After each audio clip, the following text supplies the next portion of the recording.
कैसे हो मेरे प्यारे बच्चों। पिछले वीडियो में हमने जाना कि pair of linear equation in two variables पे कब हम ये कह सकते हैं कि लाइंस हमारे पास इंटरसेक्टिंग होगी, कब पैरेलल होंगी और कब हमारे पास कोइंसिडेंट होंगी।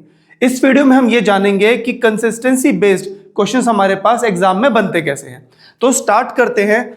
थोड़ा सा रिकैप देता हूं कि लास्ट वीडियो में हमने क्या सीखा। लास्ट वीडियो में हमने देखा था कि पेयर ऑफ लीनियर इक्वेशन की अगर मैं बात करता हूं तो there are three conditions. Lines can be इधर इंटरसेक्टिंग, पैरेलल और कोइंसिडेंट्स। तो लाइन मेरे पास इंटरसेक्टिंग भी हो सकती हैं, पैरेलल भी हो सकती हैं और कोइंसिडेंट भी हो सकती हैं। अब इंटरसेक्टिंग लाइंस कब होती हैं? जब a1/a2 का रेशो b1/b2 के इक्वल नहीं होता। पैरेलल के केस में a1/a2 b1/b2 के तो इक्वल होता है, लेकिन c1/c2 के इक्वल नहीं होता है। लेकिन अगर मैं कोइंसिडेंट यानी कि ओवरलैपिंग लाइंस की बात करता हूं तो इस केस में a1/a2 b1/b2 के इक्वल होता है, जो कि फर्दर c1/c2 के इक्वल होता है।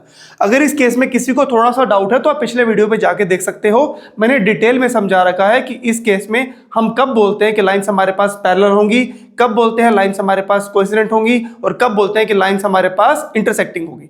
क्वेश्चंस कैसे बनते हैं उसके लिए मैं एक सिंपल सा क्वेश्चन उठा के चलता हूं, फिर धीरे धीरे क्वेश्चंस को कॉम्प्लिकेट करूंगा। अगर मैं पहले केस में बात करूं तो इसने मुझे बोला है on comparing the ratio of a1/a2 b1/b2 and c1/c2 find out whether the following pair of linear equations intersects, parallel या फिर कोइंसिडेंट। यानी कि हमें इन इक्वेशन को देख के बताना है कि क्या ये इक्वेशन ग्राफिकली इंटरसेक्ट करेंगी, पैरेलल होंगी या फिर कोइंसिडेंट होंगी यानी कि ओवरलैपिंग होंगी। तो मैं कैसे बता सकता हूं? अब हमने यहां पे जाना था इस केस में कि अगर मेरे पास ये कंडीशंस होती हैं तो हम ये देखेंगे इस क्वेश्चन में कि ये लीनियर इक्वेशंस हमारे पास किस कंडीशन को सेटिस्फाई कर रही हैं। उसके बेसिस पे हम बता सकते हैं कि लाइंस हमारे पास ग्राफिकली कैसे रिप्रेजेंटेड होंगी। तो यहां पर मैं स्टार्ट करता हूं पहले पार्ट से। अगर मैं फर्स्ट केस में देखूं तो मैं इस केस में a1, b1 और c1 की वैल्यू निकालता हूं। तो a1 मेरे पास क्या होगा? आपको मालूम है x का कोफिशिएंट मेरे पास क्या होता है? a1 होता है। पहले इक्वेशन में y का कोफिशिएंट मेरे पास क्या होता है? b1 होता है। और ये मेरे पास हो गया इस केस में c1 की वैल्यू मेरे पास 5 हो गई। सर आपने तो बोला था जब भी हम a1 की बात करते हैं तो स्टैंडर्ड फॉर्म में c लेफ्ट हैंड साइड पे आता है। बिल्कुल ठीक बोला था। तो इस केस में अगर ये यहां पर जाके -5 हो जाएगा तो आइडियली हमको c1 को -5 नहीं लेना चाहिए था। बिल्कुल ठीक कह रहे हो। यहां पर अगर आपको c1 को लेना है, c1 की वैल्यू अगर आपको लेनी है तो या तो आप ये चेक कर लो कि दोनों कांस्टेंट्स मेरे पास लेफ्ट हैंड साइड पे हों या फिर दोनों कांस्टेंट्स मेरे पास राइट हैंड साइड पे हों। अगर दोनों राइट हैंड साइड पे भी हैं तो भी हमें इस केस में फर्क नहीं पड़ेगा। लेकिन ये गलती मत करना कि एक लेफ्ट हैंड साइड पे हो और एक राइट हैंड साइड पे हो, वहां पर आपका क्वेश्चन गलत हो सकता है। तो इधर या तो दोनों लेफ्ट हैंड साइड पे और या फिर दोनों के दोनों राइट हैंड साइड पे, राइट। अब यहां पर दोनों सेम साइड पे थे, राइट हैंड साइड पे, तो मुझे फर्क नहीं पड़ेगा इस केस में। तो मैं सीधा इसको 5 लिख सकता हूं यहाँ पे, राइट। अब मैं बात करता हूं यहाँ पर a2 की। a2 की वैल्यू अगर देखी जाए तो वो मेरे पास है 4, b2 की वैल्यू देखी जाए तो वो मेरे पास है 7 और c2 की वैल्यू अगर देखी जाए तो वो मेरे पास है 9। एक चीज का ध्यान रखना, जब भी मैं a b c की वैल्यूज लूंगा मैं साइन को साथ लेके चलूंगा। इस केस में सारे पॉजिटिव थे इसलिए मैंने सभी को पॉजिटिव रखा। अब चेक कर लेते हैं कि हमारे पास a1/a2 की वैल्यू कितनी होती है। अगर देखा जाए a1/a2 मेरे पास है 2/4, यानी कि अगर मैं इसको कैंसिल करूं तो मेरे पास a1/a2 की वैल्यू बनती है 1/2। मेरे पास वैल्यू बनती है 1/2। b1/b2 चेक कर लेते हैं। b1/b2 अगर देखा जाए तो b1 की वैल्यू मेरे पास 3 है, b2 की वैल्यू मेरे पास 7 है। फर्दर डिवाइड नहीं कर सकते, यानी कि b1/b2 की वैल्यू क्या हो गई? 3/7। अब जैसे ही वैल्यू 3/7 आई आप सिंपली कह सकते हो a1/a2 जो है that is not equal to b1/b2। a1/a2 b1/b2 के इक्वल नहीं होगा। इसका मतलब लाइंस मेरे पास क्या होंगी? इंटरसेक्टिंग। तो सर c1 और c2 का क्या? मैंने कहा था ना, जब a1/a2 b1/b2 के नॉट इक्वल आ जाए, जब a1/a2 b1/b2 के नॉट इक्वल आ जाए तो मुझे फर्क नहीं पड़ता कि c1/c2 की वैल्यू इक्वल है या नहीं है, क्योंकि यहीं पर ही मेरा क्राइटेरिया मैच कर जाता है। तो मेरा यहां पर क्राइटेरिया मैच किया, आपने सिंपली बोला कि लाइंस हमारे पास क्या हो गई इस केस में? इंटरसेक्टिंग। अब मैं दूसरे केस में चेक करता हूं। ओके, सेकंड केस की बात करते हैं। सेकंड केस में हमारे पास, फर्स्ट केस में तो यहां पर आ गया था कि लाइंस हमारे पास क्या है? इंटरसेक्टिंग। ठीक, ये हमने इसको साइड पे कर दिया कि लाइंस हमारे पास क्या है? इंटरसेक्टिंग। अब मैं सेकंड केस की बात करता हूं। तो सेकंड केस में हमारे पास वैल्यूज देखी जाए तो यहां पर a1 की वैल्यू मेरे पास कितनी है? 3, B1 की वैल्यू मेरे पास कितनी है -2 और C1 की वैल्यू मेरे पास कितनी है 5। तो हमारे पास A1, B1 और C1 आ गया विच इज 3, -2 और 5। यहाँ पे देखो मैंने B1 की वैल्यू -2 रखी है क्योंकि साइन को साथ लेके चलते हैं। और अगर मैं A2 की बात करता हूं तो A2 की वैल्यू मेरे पास कितनी है 6, B2 की वैल्यू वापिस से साइन साथ लेके चलूंगा तो -4 और C2 की बात करूंगा तो ये मेरे पास हो गया 7। C1 और C2 दोनों सेम साइड पे हैं, राइट हैंड साइड पे, इसलिए मुझे दोनों को लेफ्ट हैंड पे लाने की नीड नहीं है, मैं वहां पर भी रख सकता हूं। देखो होता क्या, अगर मैं दोनों को लेफ्ट हैंड साइड पे लेके आता तो ये 5 का -5 बन जाता और ये 7 का -7 बन जाता। तो जब आप C1/C2 का रेशो लेते तो ऑटोमेटिकली वो माइनस माइनस आपस में क्या होते, कैंसिल हो जाते। तो आपके रेशो पे कोई फर्क नहीं पड़ेगा उससे। तो आप दोनों लेफ्ट हैंड साइड पे भी ले सकते हो या दोनों को राइट हैंड साइड पे भी ले सकते हो, राइट। ओके, अब रेशो देखी जाए तो A1/A2 है मेरे पास 3/6। 3/6 का मतलब हो गया मेरे पास वैल्यू कितनी आ गई इसकी 1/2। ओके, B1/B2 पे आता हूं। B1/B2 का अगर रेशो देखा जाए तो -2 डिवाइड बाय -4, माइनस से माइनस कैंसिल हो गया, 2 1 जा 2 2 जा, वैल्यू कितनी आ गई मेरे पास 1/2। यानी कि A1/A2 B1/B2 के इक्वल है। तो थोड़ा सा हम इसको आगे लेके जाते हैं कि C1/C2 की वैल्यू भी चेक कर लेते हैं। तो C1/C2 अगर देखा जाए तो ये मेरे पास हो गया 5/7। इसको फर्दर मैं डिवाइड नहीं कर सकता क्योंकि नंबर मेरे कोप्राइम है, यानी कि इनमें कोई भी कॉमन फैक्टर नहीं है। ओके, अब A1/A2 तो मेरे पास 1/2 है, B1/B2 भी मेरे पास 1/2 है, लेकिन C1/C2 5/7 है, यानी कि जो इन दोनों के इक्वल नहीं है। तो अगर यहां पे देखा जाए जब भी A1/A2 B1/B2 के इक्वल होता है लेकिन C1/C2 के इक्वल नहीं होता है तो उस केस में लाइंस मेरे पास क्या होती है, पैरेलल। यानी कि यहां पर मेरे पास ये पेयर किसको रिप्रेजेंट करेगा, पैरेलल लाइंस को। ये पेयर किसको रिप्रेजेंट करेगा, पैरेलल लाइंस को, right. Okay sir, third case का क्या? अब अगर मैं थर्ड केस पे जाता हूं तो थर्ड केस में मैंने यहां पे देखा कि सबसे पहले मेरे पास A1, B1 और C1 की वैल्यू क्या है। तो A1 की वैल्यू आपने ली कितनी हो गई 4, B1 की वैल्यू हमने रखी कितनी हो गई 5 और C1 की वैल्यू मेरे पास कितनी हो गई इस केस में -3। A1, B1 और C1। बात करता हूं A2 की, राइट। तो A2 मेरे पास कितना हो जाएगा 12, B2 मेरे पास कितना हो जाएगा 15 और C2 मेरे पास कितना हो जाएगा -9। अब अगर मैं रेशो की बात करता हूं तो यहां पर A1/A2 की बात करता हूं तो मेरे पास हो गया 4/12। A1/A2 कितना हो गया 4/12। डिवाइड करेंगे तो 4 1 जा और 4 3 जा, वैल्यू कितनी आ गई मेरे पास 1/3। दूसरे केस में बात करता हूं, दूसरे केस में देखता हूं B1/B2।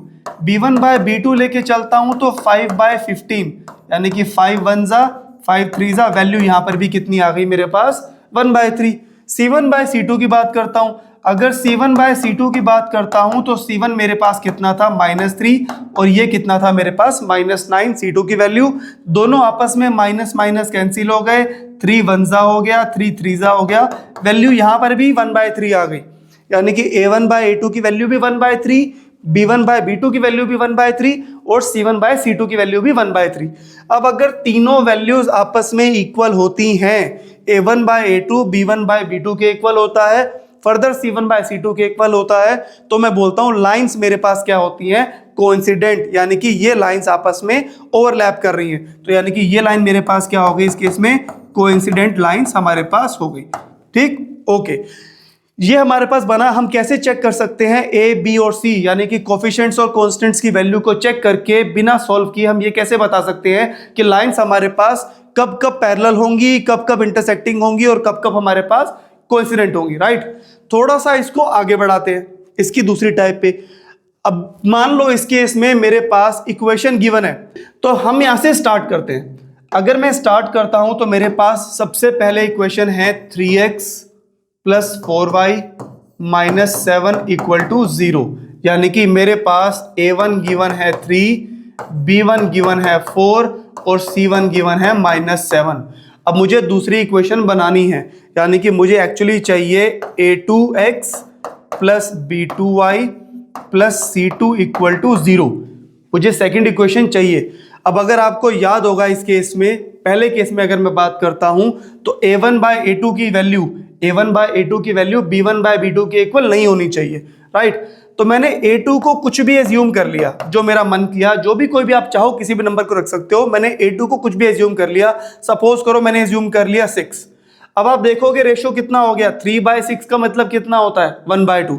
अब अगर 3/6 का मतलब 1/2 होता है, तो इस केस में इंटरसेक्टिंग लाइन में अगर ये 1/2 है तो B1/B2 1/2 नहीं बनना चाहिए, B1/B2 1/2 नहीं बनना चाहिए। तो यानी कि मुझे अब यहां पर कुछ ऐसी वैल्यू लेनी है कि B1/B2 को 1/2 नहीं बनने देना है। A1/A2 तो मेरे पास 1/2 हो गया, तो मैं B2 को कुछ भी ऐसा रख लूं, B2 को कुछ भी ऐसा रख लूं जो इस रेशो को ना बनाए। तो मैंने B2 को रख लिया मान लो 9। अब अगर यहां पे चेक किया जाए तो मेरे पास A1/A2 की वैल्यू तो हो गई 3/6, जो कि मेरे पास है 1/2, लेकिन B1/B2 की वैल्यू मेरे पास हो गई 4/9, जो कि इस रेशो से अलग है, जो कि इस रेशो से अलग है। इसका मतलब हम B2 को 9 रख सकते हैं, तो B2 को मैं यहां पर 8 नहीं रख सकता था, क्योंकि अगर मैंने यहां पर 8 रखा होता, क्योंकि अगर इस केस में मैंने यहां पर 8 रखा होता तो रेशो वापिस से क्या हो जाता, 1/2। अब रेशो को अलग बनाने के लिए मैंने यहां पे क्या किया, मैंने यहां पे 9 रख लिया। ठीक सर, C1/C2 का क्या, C1/C2 पे जब कोई कंडीशन ही नहीं है तो जो आपका मन करे आप वो रियल नंबर रख सकते हो। मान लो मैंने इस केस में नंबर रख दिया यहाँ पे 5। ठीक, तो अब ये सर यहाँ पर इक्वेशन क्या बनेगी, इक्वेशन मेरे पास बन जाएगी 6x plus 9y plus 5 equal to 0। Clear, यहां तक हमारे पास हो गया। ओके सर, पैरेलल लाइंस में क्या करेंगे। अब अगर मैं पैरेलल लाइंस की बात करता हूं तो पैरेलल लाइंस में मेरे पास कंडीशन क्या होती है, आपके पास A1/A2 जो होता है वो B1/B2 के इक्वल होता है, लेकिन C1/C2 के इक्वल नहीं होता है।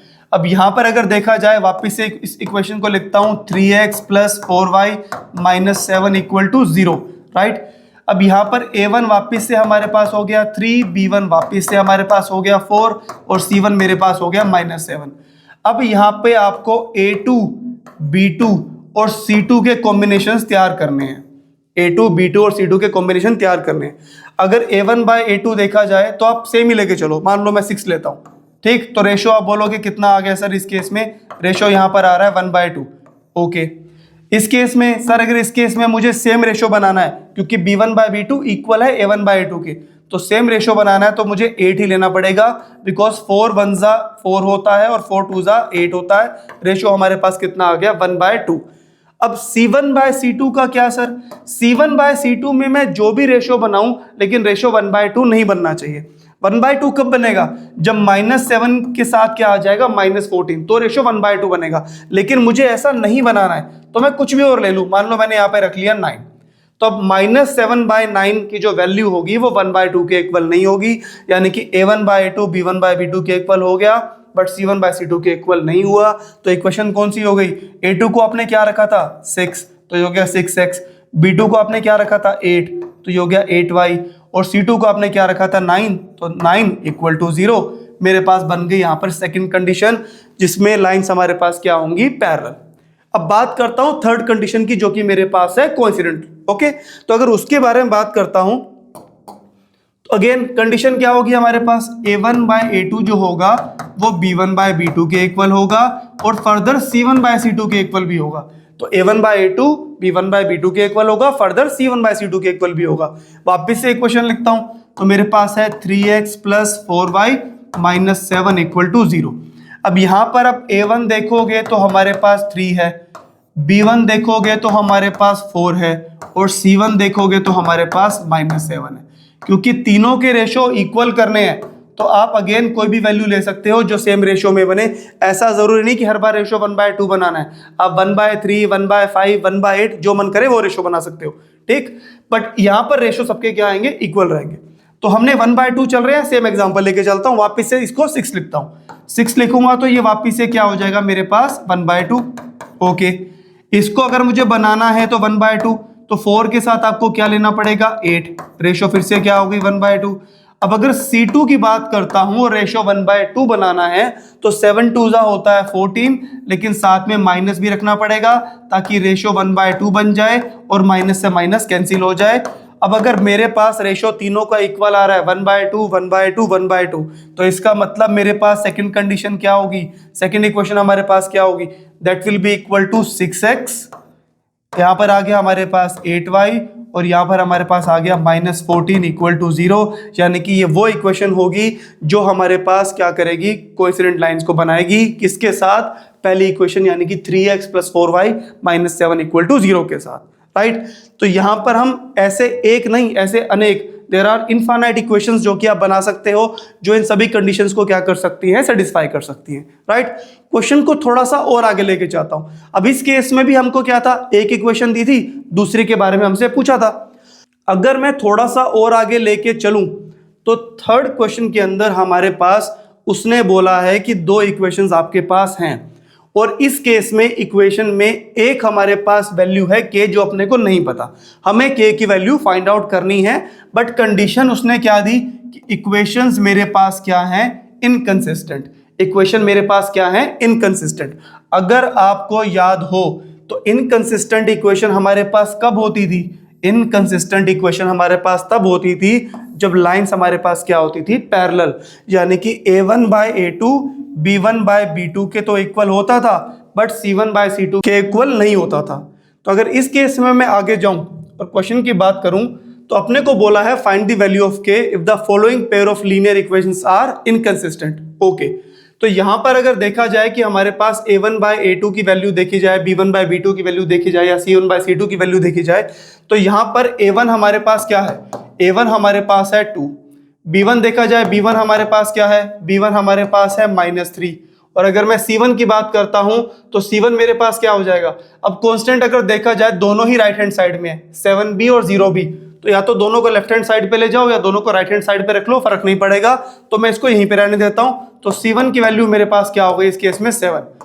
अब अगर मैं इस केस में बात करूं सेकंड के अंदर, सेकंड में हमारे पास 2 टाइम्स ऑफ k - 4 और उसके साथ है x। x के साथ जो भी चीज अवेलेबल होगी, जो भी हमारे पास कोफिशिएंट अवेलेबल होगा, वो पूरा का पूरा a2 होगा। तो सर क्या हम ये बोलें कि इस केस में a2 की वैल्यू 2 टाइम्स ऑफ k - 4 है? बिल्कुल ठीक। तो सर b2 की वैल्यू क्या होगी, b2 यानी कि जो y का कोफिशिएंट है, y का कोफिशिएंट इस केस में -k है। और अगर मैं c2 की बात करता हूं तो यहां पर हमारे पास हो गया 0, राइट। अब क्योंकि मेरे पास इक्वेशंस इनकंसिस्टेंट है, क्योंकि मेरे पास इक्वेशंस इनकंसिस्टेंट है, तो कंडीशन मैंने आपको पहले भी दिखाई थी, a1/a2 b1/b2 के इक्वल होगा, लेकिन c1/c2 के इक्वल नहीं होगा। तो सेम चीज यहां पर अप्लाई करते हैं। अगर हम इस केस में बोलें कि a1/a2 is equal to b1/b2 but not equal to c1/c2, तो मेरे पास ये दोनों इक्वल हैं, इनको इक्वेट करके मेरे पास इजीली k की वैल्यू आ जाएगी। a1 की वैल्यू हमारे पास क्या थी, 2। a2 की वैल्यू मेरे पास क्या थी, 2 times of k - 4। Okay, b1 की वैल्यू हमारे पास कितनी थी, b1 की वैल्यू मेरे पास थी -3 और b2 की वैल्यू मेरे पास क्या थी, -k। अब यहां पे 2 से 2 कैंसिल हो गया और माइनस से माइनस कैंसिल हो गया। अब क्योंकि यहां पर 2 कैंसिल हुआ तो ऊपर क्या बच गया मेरे पास, 1। तो k जब यहां पर मल्टीप्लाई होगा, ये डिवाइड वाला k जब यहां पे मल्टीप्लाई होगा तो k को 1 से मल्टीप्लाई करके मेरे पास 1 आएगा। और ये k - 4 जो डिवाइड में यहां पर है, जब ये 3 से मल्टीप्लाई होगा तो 3 × k 3k और 4 3 मेरे पास कितना हो जाएगा, -12। अब ये k यहां से प्लस का है, उधर जाके क्या हो जाएगा, माइनस। तो 3k हमारे पास ऑलरेडी है, लेफ्ट हैंड साइड का प्लस वाला k वहां जाके माइनस हो गया और राइट हैंड साइड का -12 इधर आके क्या हो गया, प्लस। तो 3k में से k को माइनस करोगे तो आपके पास आ जाएगा 2k, जो किसके इक्वल है, 12। अगर मेरे पास 2k की वैल्यू 12 है तो मेरे पास k की वैल्यू कितनी होगी, 12/2, यानी कि k = 6। ओके, तो हमने यहां पर जाना है इस केस में कि कंसिस्टेंसी वाले क्वेश्चंस हमारे पास कैसे बनते हैं, जिसमें हम कोफिशिएंट्स की वैल्यू को चेक करके बता सकते हैं कि हमारे पास लाइंस कैसे रिप्रेजेंट करेंगी ग्राफिकली, और उसके रिलेटेड क्वेश्चंस क्या आते हैं हमने अभी देखे। अगले वीडियो में मैं ये बताऊंगा कि लीनियर इक्वेशंस को सॉल्व करने के क्या क्या मेथड है। तो graphical method, substitution method, elimination method, सभी पे अच्छे क्वेश्चंस लेके आऊंगा। अगले वीडियो में फिर मिलेंगे, तब तक के लिए लर्निंग रुकनी नहीं चाहिए। Keep learning and keep growing.